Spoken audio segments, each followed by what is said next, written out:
Hello friends, आप सबका एक बार फिर से टेक्निकल ज्ञान के एक और नए फ्रेश वीडियो में आप सबका स्वागत है। आज हम एक बार फिर से उपस्थित हैं कुछ महत्वपूर्ण सवाल और उनके जवाब को लेकर के, जो पिछली कक्षा मेमोरी से रिलेटेड है। तो चलिए शुरू करते हैं। बात करते हैं आज के सबसे पहले सवाल की, जो कि है कंप्यूटर में सूचना को किस रूप में स्टोर किया जाता है। तो कंप्यूटर में आप सभी को पता है, सूचना को हम डिजिटल डाटा के रूप में स्टोर करते हैं। आपको बता दें, ये सारे क्वेश्चन विभिन्न परीक्षाओं में अक्सर पूछे जाते हैं। जैसा कि आप देख पा रहे हैं कि ये क्वेश्चन इलाहाबाद बैंक के 2010 वाले एंट्रेंस एग्जाम में पूछा गया है। अगला सवाल SBI और बहुत सारे एंट्रेंस एग्जाम में पूछे गए सवाल हैं, इसलिए आप इस वीडियो को ध्यान से देखिए और इसे समझने की कोशिश करिए। बात करें अगले सवाल की, जो कि है कंप्यूटर बंद होने पर भी इसमें सेव किया गया डाटा बना रहता है। तो यहाँ पूछ रहा है कि कंप्यूटर के बंद होने के बाद भी हमारा डेटा जहाँ सेव रहता है उसे हम क्या कहेंगे, तो उसे हम सेकेंडरी या सहायक स्टोरेज डिवाइस कहेंगे। तो आप सेकेंडरी या सहायक स्टोरेज डिवाइस लिख सकते हैं, या अगर आपको ये ऑप्शन में नज़र आए तो आप इसे ट्रिक करके अपने सवाल को सही कर सकते हैं। बात करें अब अगले सवाल की, जो कि है कंप्यूटर के मुख्य या प्राथमिक मेमोरी के प्रकार हैं। कंप्यूटर के मुख्य और प्राथमिक मेमोरी के प्रकार में कौन कौन से आते हैं, तो आते हैं आपके रैम और रोम। ये सवाल RBI के 2015 के एंट्रेंस एग्जाम में पूछा गया था।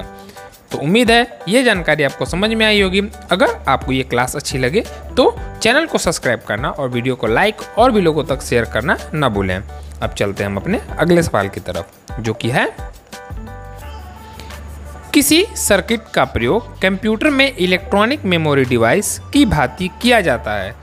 किसी सर्किट का प्रयोग यानी वो कौन सी सर्किट होती है जिसका इस्तेमाल हम इलेक्ट्रॉनिक मेमोरी डिवाइस की भांति करते हैं, तो वो आपका होता है फ्लिप फ्लॉप। फ्लिप फ्लॉप जो होता है, इसका इस्तेमाल हम कंप्यूटर में इलेक्ट्रॉनिक मेमोरी डिवाइस की भांति करते हैं।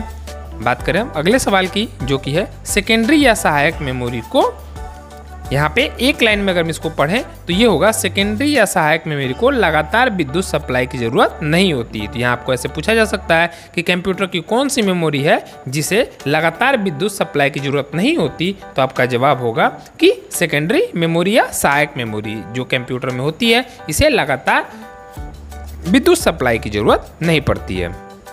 बात करें अपने अगले सवाल की, जो कि है रजिस्टर उच्च गति स्मृति तत्व है जो स्थित होते हैं। यहाँ पर इस प्रकार से पूछा जा रहा है कि रजिस्टर जो होता है, जो आपके कंप्यूटर की उच्च गति स्मृति तत्व है, ये कहाँ पाया जाता है, तो ये आपके रोम में स्थित होता है।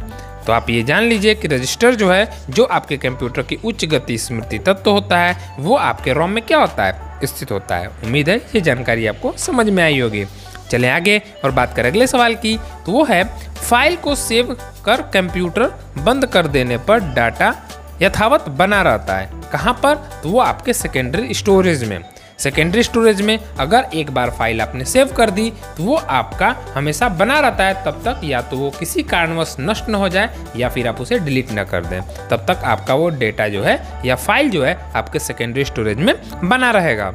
बात करें अगले सवाल की, जो कि है कंप्यूटर का बिल्ड इन मेमोरी है। कंप्यूटर का build in memory, build in मतलब जो पहले से ही क्या हो, कंप्यूटर में स्थित हो, वो होता है आपका रोम। रोम जो होता है वो कंप्यूटर के अंदर पहले से ही क्या होता है, स्थित होता है। चलिए अगले सवाल की तरफ, जो कि है जब पावर बंद कर दी जाती है तो यह मेमोरी अपने डाटा या कंटेंट खो देती है। इस मेमोरी को हम क्या कहेंगे, तो वो मेमोरी जो आपकी, वो आपका वोलेटाइल या अस्थायी मेमोरी कहलाएगी। जैसा उदाहरण में आप रैम को जानते हैं, जिसमें जब तक आपका कंप्यूटर चलता है तब तक के डेटा उसमें उपस्थित होते हैं, और एक बार कंप्यूटर बंद होने जाने के बाद आप उसमें रखे सारे डेटा को क्या कर देते हैं, खो देते हैं, आप उसे प्राप्त नहीं कर सकते। उम्मीद है ये जानकारी आपको समझ में आई होगी। चलते हैं अपने अगले सवाल की तरफ, जो कि है आपका वह डाटा जो मेमोरी में निर्माण के समय ही रिकॉर्ड कर लिया जाता है और उसे प्रयोक्ता चेज या मिटा नहीं सकता कहलाता है। तो यानी यहाँ पे यह है कि जब हमारा कंप्यूटर मेमोरी का निर्माण होता है, उसी वक्त जो डाटा कंप्यूटर में ऐड कर दिया जाता है या भर दिया जाता है, जिसे कोई मिटा नहीं सकता, वो क्या कहलाएगा, तो वो आपका रीड ओनली कहलाएगा, केवल रीड कहलाएगा। उम्मीद है ये जानकारी आपको समझ में आई होगी। आगे बढ़ें अगले सवाल की तरफ, जो कि है रैम वोलेटाइल यानी अस्थायी मेमोरी है क्योंकि, या ऐसे पूछा जा सकता है कि रैम आपकी अस्थायी मेमोरी क्यों है, क्योंकि इसमें डाटा बनाए रखने के लिए लगातार विद्युत पावर सप्लाई की ज़रूरत होती है।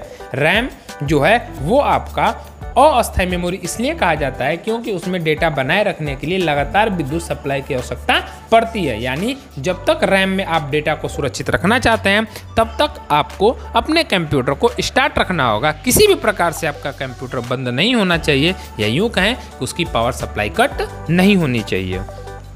इसके बाद चलें अगले सवाल की तरफ, जो कि है बिजली बंद हो जाने पर भी मेमोरी में डाटा या कंटेंट नष्ट नहीं होते, वो कौन से मेमोरी होते हैं? तो आपके रोम मेमोरी होते हैं। यानी यहाँ पे बात हो रहा है इंटरनल मेमोरी की, जो आपके कंप्यूटर में इनबिल्ड होते हैं, जैसे रैम और रोम। रैम और रोम जो होता है वो आपके कंप्यूटर में पहले से क्या होते हैं? स्थित होते हैं। तो यहाँ आप तुलनात्मक बात की जा रही है कि बिजली बंद हो जाने पर भी मेमोरी में डाटा या कंटेंट नष्ट नहीं होता। वो क्या होगा? तो वो आपका रोम होगा, ना कि रैम होगा। रैम आपका विद्युत सप्लाई बंद हो जाने पे वो अपना कंटेंट क्या कर देता है? खो देता है। तो आपका यहाँ जवाब क्या होगा? रोम होगा। इसके बाद चलें अपने अगले सवाल की तरफ, जो कि है इसमें वोलेटाइल चिप होता है जो डाटा या प्रोग्राम को अस्थायी रूप से स्टोर करता है। यहाँ पे सवाल एक बार फिर से समझिए, इसमें वोलेटाइल चिप होता है जो डाटा या प्रोग्राम को अस्थायी तौर पे क्या करता है? स्टोर करता है। तो यहाँ वोलेटाइल का मतलब ही क्या हो गया? अस्थायी। यहाँ बात की जा रही है कि वो अस्थायी मेमोरी जो डाटा या प्रोग्राम को अपने पास क्या करता है? अस्थायी तौर पे रखता है, वो क्या कहलाएगा आपका? तो वो आपका रैम कहलाएगा। अगर आप छोटी छोटी चीज़ों को ध्यान देते रहेंगे तो बहुत ही आसानी से इन सारी चीज़ों को आप आसानी से समझ सकते हैं। चलिए अपने अगले सवाल की तरफ, जो कि है निर्माण की प्रक्रिया में इस मेमोरी चिप का प्रोग्राम किया जाता है। तो वो आपका कौन सा मेमोरी होता है? वो आपका रोम मेमोरी होता है, जो निर्माण की प्रक्रिया में ही इसमें क्या होता है? मेमोरी चिप में प्रोग्राम किया जाता है। इसको स्टार्ट में ही सारे प्रोग्राम क्या कर दिए जाते हैं? उसमें ऐड कर दिए जाते हैं। तो वो आपका प्रोग्राम क्या कहलाता है? वो प्रोग्राम किस में होता है? तो आपका रोम में होता है। उम्मीद है ये जानकारी आपको समझ में आई होगी। अगर आपका ये क्लास अच्छा लगे तो आप इसे लाइक करें तथा वीडियो को और भी लोगों तक भेजें। इसके बाद बात करें अपने अगले सवाल की तरफ, जो कि है कैसेट टेप में डाटा प्राप्त करने के लिए किस एक्सेस मेथड का इस्तेमाल किया जाता है? यहाँ पूछ रहा है कैसेट टेप में जो डाटा होता है उसे प्राप्त करने के लिए किस एक्सेस मेथड का आप इस्तेमाल करते हैं? तो वो कहलाता है आपका sequential access method. Sequential access method के तहत आप क्या कर सकते हैं? कैसेट टेप में डाटा प्राप्त कर सकते हैं। कैसेट टेप में जो डाटा होता है उसे आप क्या कर सकते हैं? प्राप्त कर सकते हैं। बात करें अपने अगले सवाल की, जो कि है रोम का सर्वाधिक उन्नत रूप है, तो वो है आपका EEPROM। EEPROM जो है वो रोम का क्या है? सबसे ही बेहतरीन रूप है।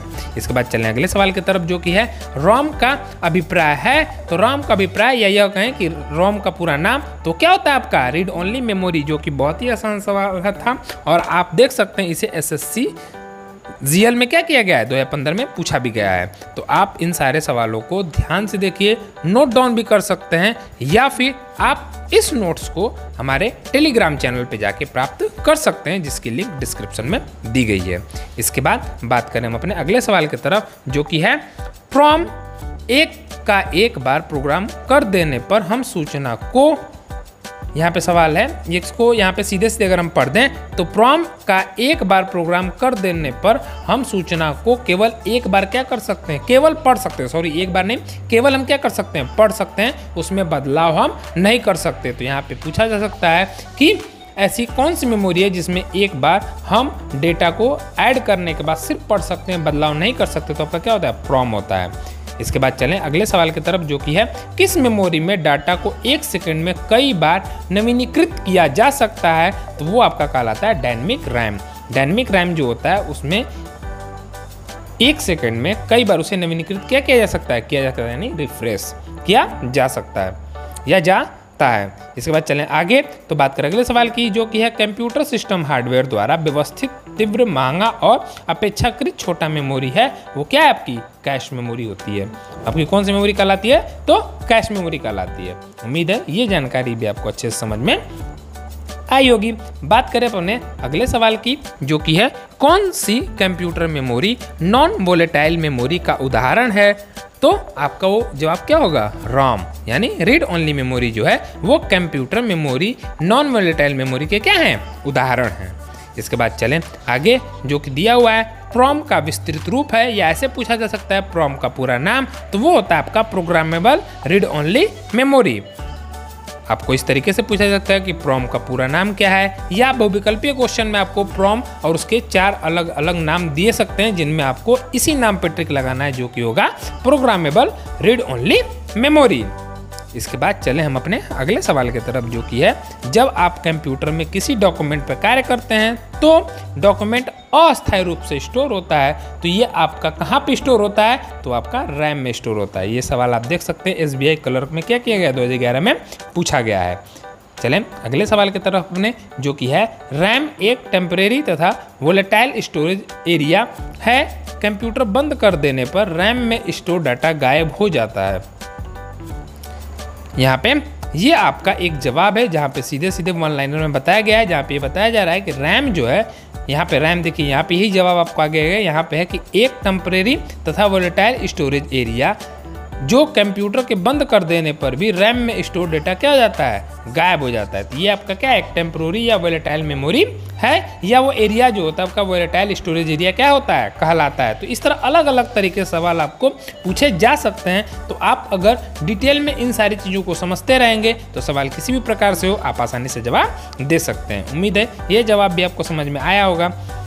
चलते हैं आगे और बात कर अपने अगले सवाल की तरफ, जो कि है हमारा रैंडम एक्सेस मेमोरी। रैम में इलेक्ट्रॉनिक घटक होते हैं जो डाटा स्टोर करते हैं। तो यहाँ पे आपसे पूछा जा सकता है कि रैंडम एक्सेस मेमोरी में ऐसे कौन से घटक होते हैं जो डाटा स्टोर करते हैं। तो इलेक्ट्रॉनिक घटक होते हैं जो क्या करते हैं, डाटा को स्टोर करते हैं। चलें अगले सवाल की तरफ, जो कि है परमानेंट इंस्ट्रक्शन जिन्हें ऑन कर दिए जाने पर कंप्यूटर प्रयोग में लाता है और जिन्हें परिवर्तित नहीं किया जा सकता, स्टोर किए जाते हैं, वो आपके क्या कहलाते हैं, तो किस में होते हैं, वो आपके रोम के अंदर होते हैं। रीड ओनली मेमोरी के अंतर्गत क्या होते हैं, वो सारे आते हैं। चलें अपने अगले सवाल की तरफ, जो कि है रोम की विशेषता है कि, तो रोम की विशेषता है, रोम की विशेषता है कि आपको 4 ऑप्शन होंगे। उन 4 ऑप्शन में एक ऑप्शन ये भी होगा कि रोम में डाटा नॉन वोलेटाइल या परमानेंट होता है। यानी बता रहा है कि रोम की सबसे बड़ी विशेषता है कि वो अस्थायी नहीं होता है, उसमें जो भी डेटा रखा गया होता है वो क्या होता है, आपका अस्थायी होता है। चलें अपने अगले सवाल की तरफ, जो कि है CPU यानी सेंट्रल प्रोसेसिंग यूनिट, जिस पर प्रोग्राम या डाटा को वर्तमान में प्रोसेस कर रहा होता है, उसे रखा जाता है। तो कहाँ रखा जाता है, वो आपका रैम मेमोरी में रखा जाता है। पिछली क्लास में भी हमने आपको बताया था कि अगर CPU में कोई भी प्रोग्राम कार्य कर रहा होता है, प्रोसेस कर रहा होता है, उस दौरान जो उसको परिणाम मिलता है उसे वो कहाँ रखता है, तो रैम में रखता है। और वो तब तक सुरक्षित नहीं होता है जब तक उसे द्वितीयक मेमोरी में सेव न कर दिया जाए। जब तक आप सेव नहीं करेंगे तब तक डेटा आपका रैम में होगा तो सही, लेकिन अगर किसी कारणवश अगर आपका सिस्टम बंद हो जाता है तो आप उस डेटा को क्या कर देंगे, खो देंगे। अब चलें अपने अगले सवाल की तरफ, जो कि है हमारा कौन सी स्टोरेज मीडिया केवल सीक्वेंशियल एक्सेस की व्यवस्था रखती हैं। तो वो कौन सी थी आपकी, मैग्नेटिक टैप होते हैं। मैग्नेटिक टैप जो होती हैं वो आपका सिक्वेंशियल एक्सेस की व्यवस्था रखते हैं, यानी आप इसमें स्टेप बाय स्टेप ही कार्य को कर सकते हैं, डायरेक्ट अपने पॉइंट पे नहीं जा सकते। एक एग्जांपल बताएं कि अगर किसी मैग्नेटिक टैप में 4 अलग अलग फाइलें अगर हैं, तो अगर आप उन्हें चलाते हैं तो आप स्टेप बाय स्टेप ही अगले फाइल पे जा सकते हैं, ना कि डायरेक्ट अगर उसमें 4 फाइलें हैं तो आप डायरेक्ट उस चौथे नंबर के फाइल पे जा सकते हैं। ऐसा नहीं है, आपको स्टेप बाय स्टेप ही क्या होगा, वहाँ पे जाना होगा, या फिर आप जा सकते हैं। उम्मीद है ये जानकारी आपको समझ में आई होगी। चलते हैं अपने अगले सवाल की तरफ, जो कि है ऐसा स्टोरेज डिवाइस जो पावर सप्लाई बंद किए जाने पर भी डाटा को बनाए रखता है, क्या कहलाता है, तो आपका नॉन वोलेटाइल मेमोरी क्या कहलाता है या अस्थायी मेमोरी कहलाता है। चलें अगले सवाल पे, जहाँ पे पूछा है रैम का पूरा नाम, बहुत ही आसान है, रैंडम एक्सेस मेमोरी। चलें अगले सवाल पे, जो कि है EEPROM का पूर्ण रूप। यहाँ पे EEPROM का पूछा है, तो EEPROM का होता है आपका eligible programmable read only memory. यहाँ पे पिछले अभी हमने सवाल एक पढ़ा जिसमें था प्रोम का, तो था आपका प्रोग्रामेबल रीड ओनली मेमोरी, और यहाँ पे आपका ई प्रोम का होता है erasable programmable read only memory. यानी इरेजिबल मतलब आप उसे क्या कर सकते हैं, उसमें डेटा को आप बदल सकते हैं, इरेज करके बदल सकते हैं। कैसे इरेज कर सकते हैं, इसके लिए आपको मेमोरी वाली क्लास ज्वाइन करनी होगी जिसमें इसके बारे में डिटेल में समझाया गया है। अब चलें अगले सवाल की तरफ, जो कि है डिस्क को टेक्स्ट और सेक्टर्स में डिवाइड करने की प्रक्रिया कहलाती है। तो क्या कहलाती है आपकी फॉर्मेटिंग कहलाती है। डिस्क में ट्रैक्स और सेक्टर्स को डिवाइड करने की जो प्रक्रिया होती है वो क्या कहलाती है, फॉर्मेटिंग कहलाती है। अब चलें अपने अगले सवाल की तरफ, जो कि है उस डिवाइस को क्या कहते हैं जो डिस्क में रखी सूचना को पढ़ती है और कंप्यूटर मेमोरी में ट्रांसफर करती है, वो आपका कहलाता है डिस्क ड्राइव। ये भी हमने पिछली मेमोरी क्लास में पढ़ा था। इसके बाद चलें अगले सवाल पे, जो कि है थिक रिजिड मेटल प्लेटर जो उच्च गति से सूचना को स्टोर तथा पुनः प्राप्त करने की क्षमता रखता है, क्या कहलाता है, तो आपका हार्ड डिस्क कहलाता है। हार्ड डिस्क में हम सूचना को पुनः प्राप्त कर सकते हैं, उसकी प्रक्रिया जो है वो आपको पिछली क्लास में बताई गई है कि कैसे इसका उपयोग क्या होता है और ये किस प्रकार से कार्य करता है। इसके बाद चलें अगले सवाल की तरफ, जो कि है हार्ड डिस्क किस प्रकार का स्टोरेज डिवाइस है, तो वो आपका नॉन वॉलेटाइल यानी अस्थायी मेमोरी की तरह क्या करता है, वो कार्य करता है। अब चलें अपने अगले सवाल की तरफ, जो कि है फ्लॉपी डिस्क में डाटा को वृत्ताकार पथों में रिकॉर्ड किया जाता है, जो क्या कहलाते हैं, तो आपके ट्रैक्स कहलाते हैं। इसके बाद चलें अगले सवाल पे, जो कि है कंप्यूटर में डिस्क को रखा जाता है तो डिस्क ड्राइव में रखा जाता है। इसके बाद चलें अगले सवाल पे, जो कि है फ्लॉपी डिस्क पर भूलवश डाटा मिटने की संभावना से बचाता है, वो क्या कहलाता है, तो आपका कहलाता है right protect notch. Right protect notch जो होता है वो आपका फ्लॉपी डिस्क में भूलवश डाटा मिटाने की संभावना से क्या करता है, आपको बचाता है। चलें अगले सवाल पे, जो कि है वो मेमोरी डिवाइस जिसमें एक्सेस टाइम डाटा के लोकेशन पर निर्भर नहीं करता, क्या कहलाता है, वो आपका रैंडम या डायरेक्ट एक्सेस मेमोरी कहलाता है। ये आप देख सकते हैं इस सवाल को IBPS PO के 2011 वाले एग्जाम में क्या किया गया था, पूछा गया था। अब चलें अपने अगले सवाल की तरफ, जो कि है computer hard disk computer switch on off होने पर भी सूचना स्टोर रखता है। तो सीधे सीधे यहाँ पे मैं आपको समझाना चाहूँ तो यहाँ बता रहा है कि कंप्यूटर का हार्ड डिस्क जो होता है वो कंप्यूटर का ऑन ऑफ होने पर भी क्या करता है, सूचना को अपने पास स्टोरेज रखता है, वो मिटता नहीं है। अब चलते हैं अपने अगले सवाल की तरफ। उम्मीद है ये जानकारी आपको अभी समझ में आई होगी। अगर वीडियो अच्छा लगे तो लाइक और शेयर करना बिल्कुल भी ना भूलें, और अगर आप नए हैं तो चैनल को सब्सक्राइब जरूर करें। अब चलें अगले सवाल की तरफ, जो कि है कि CD-ROM तथा CD-RW में अंतर क्या होता है। तो CD-RW जो होता है, तो CD-RW को राइट किया जा सकता है पर CD-ROM को केवल रीड किया जा सकता है। यानी CD-ROM जो होता है उसमें आप राइट भी कर सकते हैं, लेकिन CD-ROM को केवल आप क्या कर सकते हैं, पढ़ सकते हैं, राइट नहीं कर सकते। इसके बाद चलते हैं हम अपने अगले सवाल की तरफ, जहाँ पे है दिया हुआ है कि वाया तथा अस्थाई मेमोरी को हम क्या कहते हैं। तो वाया या अस्थाई मेमोरी यानी जो बाहर से लगाई गई होती है अस्थाई मेमोरी, हमारी क्या कहलाती है, सहायक मेमोरी। सहायक मेमोरी के तौर पे इसका हम क्या करते हैं, इस्तेमाल करते हैं। चलें अपने अगले सवाल की तरफ, जो कि है रैम एक स्टोरेज यूनिट है। तो कौन सी स्टोरेज यूनिट है, तो प्राथमिक या मुख्य स्टोरेज क्या कहलाता है, वो कहलाता है। चलें अगले सवाल की तरफ, जो कि है CD पे आप क्या कर सकते हैं, अगर सवाल हो तो यहाँ से हो सकता है CD पे आप क्या कर सकते हैं, तो आप पढ़ और लिख सकते हैं। आप CD से क्या कर सकते हैं, CD पे पढ़ और लिख सकते हैं, यानी रीड भी कर सकते हैं और राइट भी कर सकते हैं। इसके बाद दिया हुआ है CD-ROM का पूरा नाम। तो यहाँ CD-ROM का पूरा नाम क्या होता है, तो वो होता है आपका compact disc read only memory. Compact disc read only memory क्या होता है आपका, वो कहलाता है। इसके बाद चलें अगले सवाल पे, जो कि है CD तथा DVD के उदाहरण। तो आपके ऑप्टिकल डिस्क जो है वो क्या है, आपका CD और DVD के क्या है, उदाहरण है। अब चलें अगले सवाल पे, जो कि है CD-RW डिस्क पर पहले से ही सूचना को मिटाकर बार बार लिखा जा सकता है। CD-RW डिस्क पर आप पहले से जो स्टोर सूचना है उसको आप क्या कर सकते हैं, मिटाकर बार बार क्या कर सकते हैं, आप लिख सकते हैं। ये फैसिलिटी आपको इस डिस्क में देखने को मिलती है।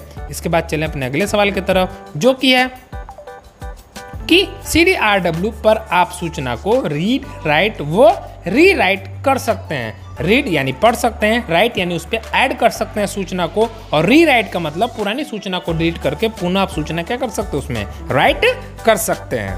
उम्मीद है ये जानकारी आपको समझ में आई होगी। अब चलते हैं हम अपने अगले सवाल की तरफ, जो कि है CDRW का पूरा नाम। CDRW का पूरा नाम क्या होता है? तो वो होता है आपका compact disc read writable. Compact disc rewritable जो होता है वो आपका क्या होता है? CDRW का पूरा नाम होता है। चलें अपने अगले सवाल की तरफ, जो कि है डिस्क पर सूचना को स्टोर किया जाता है। तो वो डिस्क पे जो सूचना स्टोर होते हैं वो क्या होते हैं आपके? वो आपके ट्रैक्स और सेक्टर में क्या किए जाते हैं? स्टोर किए जाते हैं। इसके बाद चलें हम अपने अगले सवाल की तरफ, जो कि है कंप्यूटर सिस्टम में रोम का विस्तारित रूप है, यानी WORM का पूरा नाम क्या होता है? तो वो होता है राइट वंस रीड मेनी, यानी आप एक बार पढ़ सकते हैं और कई बार क्या कर सकते हैं, उसको एक बार लिख सकते हैं और कई बार पढ़ सकते हैं। ये होता है आपका WORM का पूरा नाम, जिसे RBI के 2015 के एंट्रेंस एग्जाम में क्या किया गया था? पूछा गया था। उम्मीद है ये जानकारी आपको समझ में आई होगी। चलें अपने अगले सवाल की तरफ, जो कि है रीयूजेबल ऑप्टिकल स्टोरेज का एक्रोनिम है। एक्रोनिम यानी संक्षिप्त रूप है, वो है आपका CDRW।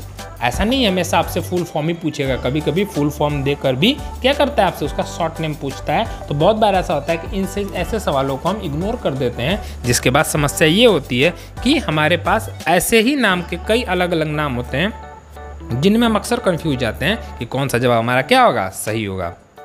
इसके बाद चलें अगले सवाल पे, जो कि है आपका लॉजिकल मेमोरी को समान आकार में ब्लॉकों में बांटने को कहते हैं। तो क्या कहते हैं आपका? वो आपका होता है पेजिंग। पेजिंग के तहत हम क्या कर सकते हैं? लॉजिकल मेमोरी को समान आकार के ब्लॉकों में क्या कर सकते हैं? बांट सकते हैं। इसके बाद चलें हम अपने अगले सवाल की तरफ, जो कि है आपका वर्चुअल मेमोरी का आकार निर्भर करता है। वर्चुअल मेमोरी का आकार किस पे निर्भर करता है? तो आपका डिस्क स्पेस पे क्या करता है? आपका निर्भर करता है। इसके बाद अगला सवाल है पेन ड्राइव है। ये बहुत से लोग इस्तेमाल करते हैं पेन ड्राइव। पेन ड्राइव क्या होता है? तो पेन ड्राइव एक हटाई जाने वाली सेकेंडरी इलेक्ट्रॉनिक मेमोरी है।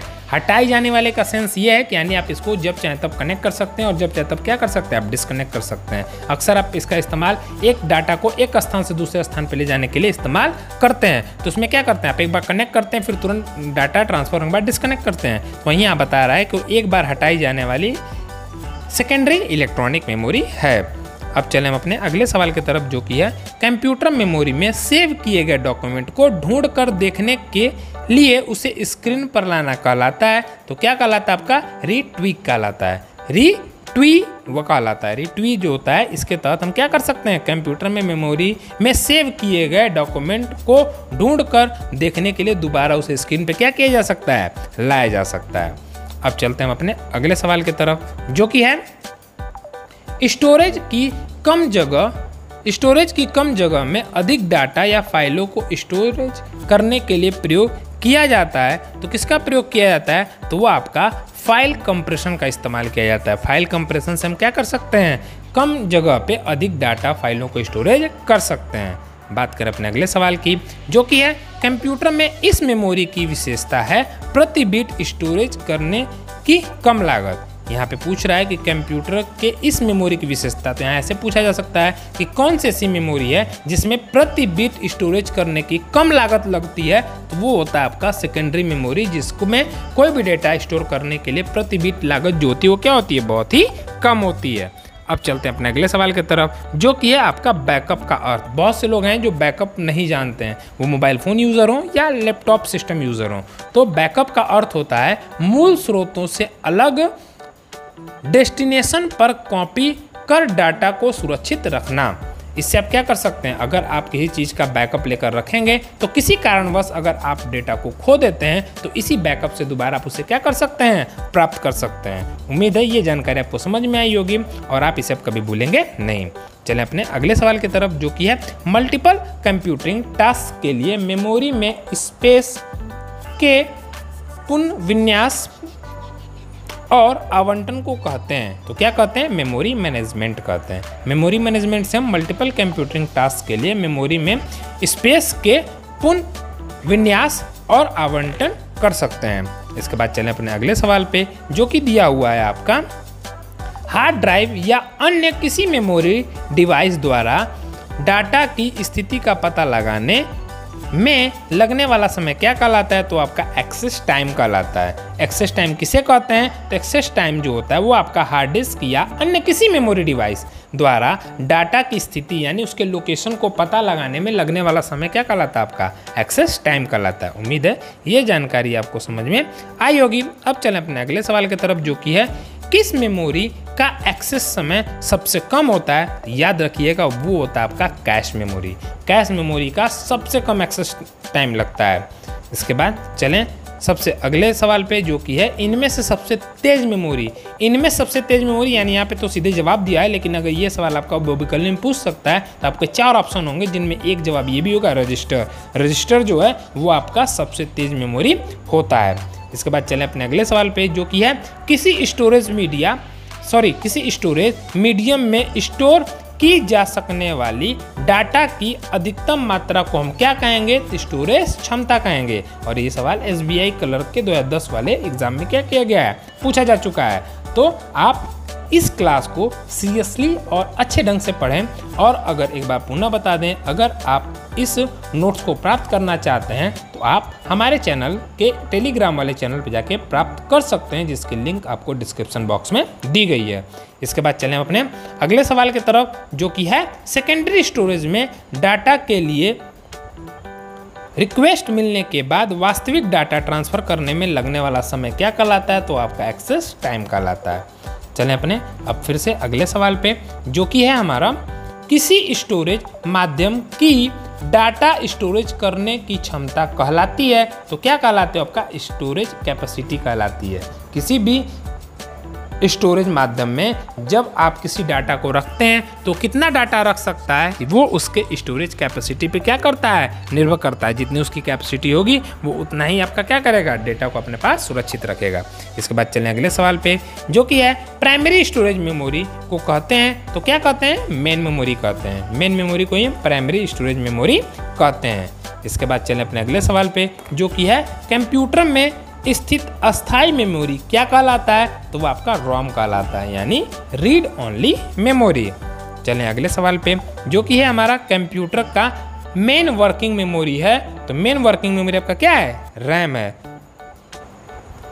रैम आपका मेन वर्किंग मेमोरी के अंतर्गत आता है। इसके बाद चलें अगले सवाल पे, जो कि है, कंप्यूटर में रैम होता है। तो रैम आपका वोलेटाइल मेमोरी यानी अस्थायी मेमोरी होता है। इस सवाल को RRB के 2005 के एंट्रेंस एग्जाम में क्या किया गया है? पूछा गया है। अब चलें अपने अगले सवाल पे, जो कि है, DVD का विस्तृत रूप है। अभी हमने आगे CD का विस्तृत रूप जाना था, अब जानते हैं हम DVD का विस्तृत रूप। तो वो होता है आपका डिजिटल वीडियो डिस्क, या फिर हम इसे डिजिटल वर्सटाइल डिस्क के नाम से भी क्या करते हैं? जानते हैं। ये दोनों नाम सही होंगे। आप दोनों में से जो भी ऑप्शन आपको पता हो या लिखना हो तो आप दोनों में से किसी भी एक जवाब को क्या कर सकते हैं? लिख सकते हैं। अब चलें अपने अगले सवाल पे, जो कि है, कॉम्पैक्ट डिस्क में होता है। तो होता है आपका ऑप्टिकल भंडारण। आपके कॉम्पैक्ट डिस्क में ऑप्टिकल भंडारण होता है। अब चलें अगले सवाल पे, जो कि है, डिस्क पर स्थित डाटा जिसे निर्माण के समय ही रिकॉर्ड कर लिया जाता है तथा बाद में बदला या मिटाया नहीं जा सकता, क्या कहलाता है? तो रीड ओनली कहलाता है। ये सवाल अभी हमने पिछले पेज में पढ़ा था और ये दोबारा यहाँ पे वो सवाल क्या किया गया है? दिया गया है। आप इसे पुनः एक बार समझ लीजिए, जो कि है, डिस्क पर स्थित डाटा जिसे निर्माण के समय ही रिकॉर्ड कर लिया जाता है तथा बाद में बदला या मिटाया नहीं जा सकता, क्या कहलाएगा? तो रीड ओनली कहलाता है। और यह है आज का आखिरी सवाल, जो कि है, हार्ड डिस्क पर खाली जगह का उपयोग रैम की क्षमता बढ़ाने के लिए किया जाता है। तो इसे क्या कहेंगे? तो वो आपका वर्चुअल मेमोरी कहलाएगा। एक बार पुनः बताएं, हार्ड डिस्क पर खाली जगह का उपयोग रैम की क्षमता बढ़ाने के लिए किया जाता है, इसे क्या कहते हैं? ये आपका वर्चुअल मेमोरी कहलाता है। तो ये थे आज के आपके विभिन्न परीक्षाओं में पूछे गए प्रश्नोत्तर जो आपके मेमोरी चैप्टर से रिलेटेड थे। उम्मीद है ये जानकारी आपको समझ में आई होगी। अगर आपको वीडियो अच्छा लगा हो तो आप इसे और भी लोगों तक पहुंचाएं ताकि वो इस जानकारी को आसानी से समझ पाएं। और आपका कोई कमेंट और सुझाव हो तो आप कमेंट बॉक्स में कमेंट करना बिल्कुल भी न भूलें। मिलते हैं अगले वीडियो में एक और नए जानकारी के साथ। तब तक के लिए आप सभी का बहुत बहुत धन्यवाद। घर पर रहें, सुरक्षित रहें।